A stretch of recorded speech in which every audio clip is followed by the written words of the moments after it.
আসসালামু আলাইকুম। কুরস্ক ঘিরে বড় যুদ্ধের প্রস্তুতি রাশিয়া ও ইউক্রেনের।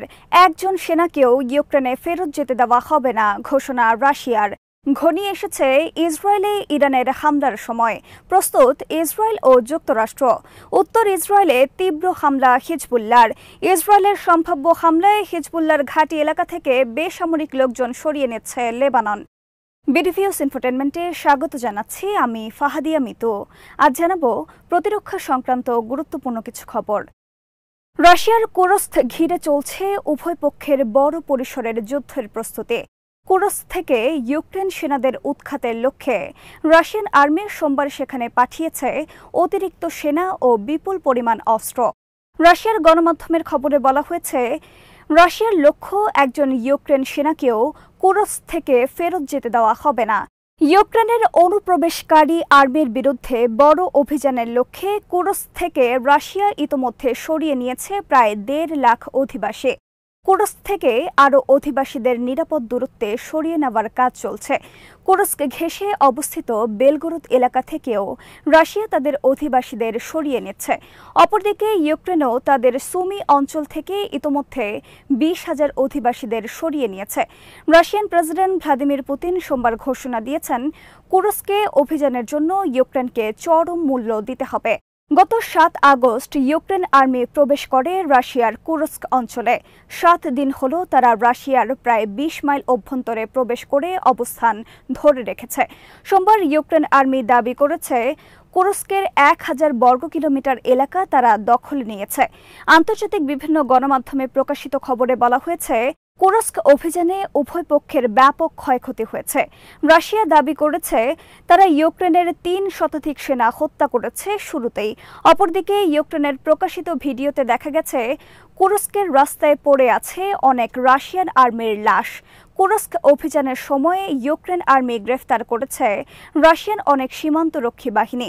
কুরস্কে ইউক্রেনের হামলায় ধ্বংস হয়েছে রাশিয়ার ট্যাঙ্ক সহ অনেক ভারী সামরিক যান। ইউক্রেনের হামলায় ধ্বংস হয়েছে কুরস্কে রাশিয়ার বড় একটি অস্ত্র গুদাম সহ অনেক স্থাপনা। তবে রাশিয়ান প্রতিরক্ষা মন্ত্রণালয় অভিযোগ করেছে, কুরস্ক অভিযানে ইউক্রেন আর্মি ধ্বংস করেছে বিভিন্ন বেসামরিক প্রতিষ্ঠান। কুরস্কে অভিযানের জবাবে রোববার রাশিয়া বড় ধরনের হামলা চালিয়েছে ইউক্রেনের রাজধানী কিয়েভে। বর্তমানে কুরস্ক থেকে ইউক্রেন সেনাদের হঠাতে বড় ধরনের প্রস্তুতি নিয়ে অগ্রসর হচ্ছে রাশিয়া। যে কোনো সময়ে কুরস্ক পরিণত হতে পারে একটি রক্তাক্ত জনপদে। পশ্চিমা অনেক বিশ্লেষকদের মতে, কুরস্ক অভিযান চালিয়ে ইউক্রেন একটি বড় ধরনের বাজি ধরেছে। তবে এই বাজিতে তাদের পরাজয় অনিবার্য। ইউক্রেনের কুরস্ক অভিযানে আপাতত জেলেনস্কি এবং পশ্চিমা অনেক মহল খুশি হলেও অনেকে শঙ্কিত এর পরিণতি নিয়ে। অনেকের মতে, ইউক্রেন যেখানে তাদের নিজেদের ভূমি রক্ষা করতে পারছে না, উদ্ধার করতে পারছে না রাশিয়ার কাছ থেকে, সেখানে তাদের রাশিয়ার ভূখণ্ড দখলের অভিযান সঠিক হয়নি। রাশিয়ার অভ্যন্তরে প্রবেশকারী ইউক্রেনের কোনো সেনা জীবিত ফেরত আসতে পারবে না বলে মনে করেন অনেকে। একই সাথে রাশিয়ার লক্ষ্য হবে কুরস্ক মুক্ত করার পর কুরস্ক ও বেলগোরদ সীমান্ত সংলগ্ন ইউক্রেনের সুমি অঞ্চল দখল করা।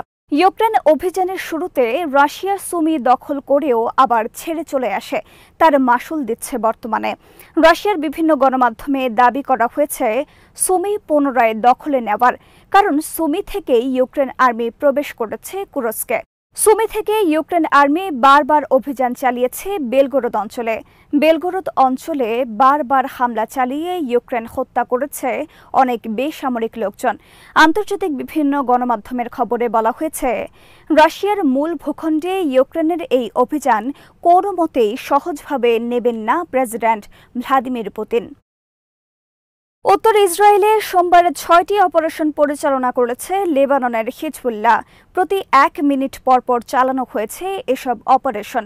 হিজবুল্লাহ প্রকাশিত বিবৃতিতে বলা হয়েছে, সোমবার হিজবুল্লাহ প্রথমে রকেট হামলা চালায় মারাব শহরে। এখানে ইসরায়েল আর্মি সম্প্রতি স্থাপন করেছিল একটি সদর দফতর। এরপর হামলা চালায় মেতুলা সেটেলমেন্টে। এখানে হামলা চালিয়ে ধ্বংস করে নজরদারি সংক্রান্ত গুরুত্বপূর্ণ সরঞ্জামাদি। এরপর একের পর এক রকেট, ড্রোন ও আর্টিলারি হামলা চালাতে থাকে সামাকা, আল মালিকিয়া এবং শেবা ফার্ম এলাকার সামরিক স্থাপনা লক্ষ্য করে। ইরান ও হিজবুল্লাহর সম্ভাব্য বড় যৌথ হামলা প্রতিরোধে ইসরায়েল যখন প্রস্তুতি নিচ্ছে, তখন প্রতিদিন ইসরায়েলের উত্তর অঞ্চল লণ্ডভণ্ড হচ্ছে হিজবুল্লাহর আক্রমণে। এ নিয়ে ক্ষোভ প্রকাশ করেছে ইসরায়েলের বিভিন্ন গণমাধ্যম। ইসরায়েল আর্মি বলেছে, ইরান যদি তাদের ওপর হামলা চালায় তাহলে তারা এবার লেবানন ভিত্তিক তাদের মিলিশিয়া বাহিনী হিজবুল্লাহর মেরুদণ্ড ভেঙে দেবে। হিজবুল্লাহ বলেছে তারা ইসরায়েলে হামলার জন্য প্রস্তুত। লেবাননের গণমাধ্যমের খবরে বলা হয়েছে, ইসরায়েলের সম্ভাব্য হামলা সামনে রেখে হিজবুল্লাহ তাদের বিভিন্ন ঘাঁটি এলাকা থেকে সরিয়ে নিচ্ছে বেসামরিক লোকজন। ইসরায়েল লেবাননের দক্ষিণে বিভিন্ন এলাকায় কমপক্ষে 30টি রকেট হামলা চালিয়েছে। যুক্তরাষ্ট্র সোমবার ইসরায়েলকে নতুন করে সতর্ক করেছে ইরানের সম্ভাব্য বড় হামলার বিষয়ে। যুক্তরাষ্ট্রের জাতীয় নিরাপত্তা বিষয়ক হোয়াইট হাউস মুখপাত্র জন কির্বি বলেছেন, ইরানের হামলা থেকে ইসরায়েলকে রক্ষায় প্রস্তুত রয়েছেন তারা। যুক্তরাষ্ট্রের প্রতিরক্ষা মন্ত্রী লয়েড অস্টিন সোমবার নতুন করে নির্দেশ দিয়েছেন ভূমধ্যসাগর ও পারস্য উপসাগরমুখী তাদের রণতরীর গতি বাড়িয়ে দ্রুত মোতায়েনের ব্যবস্থা করা। বর্তমানে ভূমধ্যসাগরে মোতায়েন রয়েছে যুক্তরাষ্ট্রের guarded missile submarine USS Georgia. অপরদিকে এশিয়া প্যাসিফিক অঞ্চলে মোতায়েন ছিল বিমানবাহী রণতরী ইউএসএস আব্রাহাম লিঙ্কন। ইসরায়েলে ইরানের হামলার হুমকির পর যুক্তরাষ্ট্র গার্ডেড মিসাইল সাবমেরিন ইসরায়েল উপকূলে এবং আব্রাহাম লিঙ্কন বিমানবাহী রণতরী পারস্য উপসাগরে মোতায়েনের নির্দেশ দেয়। সোমবার এসব রণতরীকে দ্রুত মোতায়েন স্থলে পৌঁছার নির্দেশ দেওয়া হলো। যুক্তরাষ্ট্র বলেছে, মঙ্গলবার ইসরায়েলে হামলা শুরুর সম্ভাবনা নেই ইরানের, তবে এই সপ্তাহেই হতে পারে এই হামলা। ইসরায়েলের গণমাধ্যমে এর আগে বলা হয়েছিল 12 অথবা 13 আগস্ট ইরান হামলা চালাতে পারে ইসরায়েলে। ইসরায়েলের পররাষ্ট্রমন্ত্রী ইসরায়েল কাটজ সোমবার বলেছেন, ইরান ইসরায়েলে হামলার বিষয় চূড়ান্ত করেছে এবং যে কোনো সময় হতে পারে এই হামলা। ইসরায়েলে ইরানের সম্ভাব্য হামলা নিয়ে তীব্র উত্তেজনা আর আতঙ্ক বিরাজ করছে বর্তমানে ইসরায়েল ও লেবানন জুড়ে। ইসরায়েল আর্মি সোমবার ঘোষণা দিয়েছে, তারা হিজবুল্লাহর হামলা মোকাবেলায় উত্তর ইসরায়েলে অনেক ফ্রন্ট স্থাপন করেছে। সরিয়ে নেওয়া হয়েছে বেসামরিক লোকজন বিভিন্ন এলাকা থেকে। অপরদিকে ইসরায়েলের মূল ভূখণ্ড জুড়েও চলছে ইরান ও হিজবুল্লাহর হামলা থেকে রক্ষার প্রস্তুতি। এরই মধ্যে নেতানিয়াহুর বিরুদ্ধে চলছে বিক্ষোভ। রাজধানী তেল আভিভে বিক্ষোভকারীরা দাবি জানিয়েছেন, যুদ্ধ নয়, হামাসের সাথে শান্তি চুক্তির ব্যবস্থা করতে। হামাসের সাথে শান্তি চুক্তির লক্ষ্যে মঙ্গলবার থেকে আবার মধ্যপ্রাচ্য সফর শুরু করার কথা রয়েছে যুক্তরাষ্ট্রের ব্যর্থ পররাষ্ট্রমন্ত্রী অ্যান্টনি ব্লিংকেনের। 31 জুলাই ইরানের রাজধানী তেহরানে নিহত হন হামাসের শীর্ষ নেতা ইসমাইল হানিয়া। একই দিন ইসরায়েল বিমান হামলা চালিয়ে হত্যা করে হিজবুল্লাহর শীর্ষ কমান্ডার। অনেকের মতে, ইরান হিজবুল্লাহর ইসরায়েল বিরোধী হামলায় হিজবুল্লাহ দেখাতে পারে তাদের সর্বোচ্চ শক্তি। এর মাধ্যমে বিশ্ব জানতে পারবে তাদের প্রকৃত শক্তি সম্পর্কে। আজ এখানেই শেষ করছে।